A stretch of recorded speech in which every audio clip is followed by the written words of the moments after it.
ভোরের আলো ফুটে ওঠে বাংলার আকাশে। কুয়াশা ভেদ করে কৃষক জমির পথে হাঁটছে। মাটির গন্ধে আছে জীবনের আশা। এই মাটিই আমাদের নতুন দিনের শক্তিজ্ঞ। শহরের ভিড়ের মাঝে শিক্ষক এগিয়ে যাচ্ছেন স্কুলের পথে।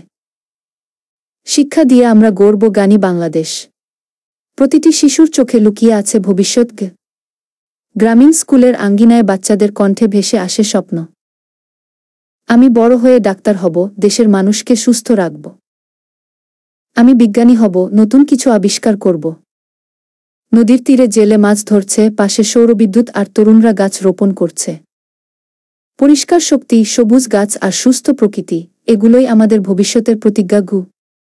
কৃষক, শিক্ষক, ডাক্তার, ছাত্র, ইঞ্জিনিয়ার সবাই হাতে হাত রেখে কাজ করছে একসাথে। আমরা সবাই একসাথে কাজ করলে বাংলাদেশ হবে সবার জন্য সমান, সুন্দর ও নিরাপদ। পদ্মা সেতুর উপর শিশুদের হাসি, উড়ছে লাল সবুজ পতাকা। সম্মিলিত কণ্ঠে প্রতিজ্ঞা ধ্বনিত হয়। আমরা অঙ্গীকার করি, সততা, শিক্ষা, পরিশ্রম আর ঐক্যের মাধ্যমে গড়ব নতুন বাংলাদেশ।